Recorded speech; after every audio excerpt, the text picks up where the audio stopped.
আসসালামু আলাইকুম সুধীমণ্ডলী। আমি ডাক্তার মোহাম্মদ শফিকুল আলম, অবসরপ্রাপ্ত উপজেলা স্বাস্থ্য ও পরিবার পরিকল্পনা কর্মকর্তা, ফেঞ্চুগঞ্জ, সিলেট। আজকের বিষয় চোখের স্বাস্থ্য। চোখ কিভাবে সুন্দর রাখা যায়, ভালো রাখা যায়, সেই বিষয়ে আমি দু একটা কথা বলবো।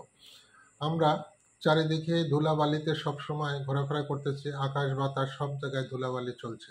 সুতরাং আমাদের চোখ ভালো রাখতে হলে প্রথমে খেয়াল করতে হবে চোখে পানি দিয়ে পরিষ্কার করা।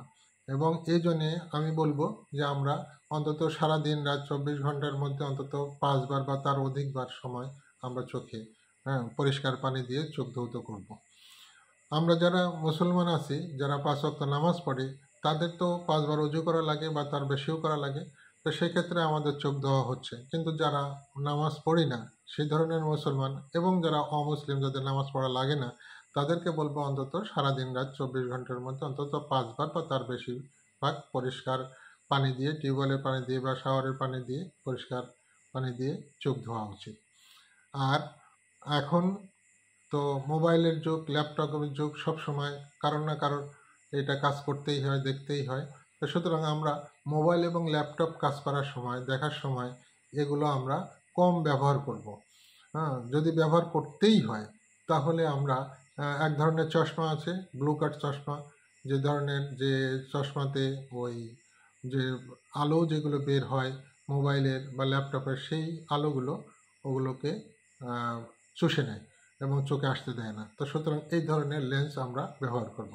এবং ল্যাপটপ বা মোবাইল সবসময় অন্তত কমপক্ষে 25 সেন্টিমিটার দূরে রেখে আমরা দেখব। একটানা দেখব না, কিছু কিছু সময় অন্যদিকে দূরে চাইব, আবার মোবাইলও দেখব। এইভাবে আমরা চোখের একটু বিশ্রামও নিতে পারি, চোখ ভালো থাকবে।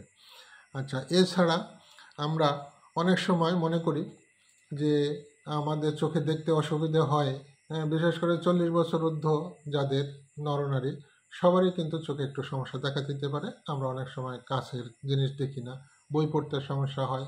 মহিলারা অনেক সময় সুইয়ের ভিতরে সুতা পরাতে সমস্যা হয়। এরকম বিভিন্ন ধরনের সমস্যা হতে পারে। তো সেই ক্ষেত্রে আমাদের উচিত হবে যে আমরা চোখের ডাক্তার দেখাইয়ে লেন্স নেব এবং সেইভাবে চশমা আমরা ব্যবহার করব।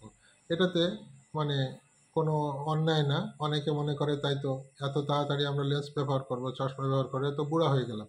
আসলে বুড়া না, আমাদের চোখের স্বাস্থ্য রাখার জন্য আমাদের এটা করতে হবে। আর এছাড়া আরও একটা কথা, সেটা হলো বিশেষ করে আমরা মা বোন যারা রান্না বান্না করি, বিশেষ করে গ্রামে ধোঁয়া, কালি, এই ধরনের বিভিন্ন ধরনের পড়ে। তো সে সমস্ত ক্ষেত্রে আমাদের হাতে ময়লা থাকে, হ্যাঁ, তেল থাকে, ময়লা থাকে, কালি থাকে। এই অবস্থায় চোখে দেখা গেল একটু চোখ চুলকালো, সঙ্গে সঙ্গে হাত দিয়ে ওইটা ডলাডলি করতে থাকে।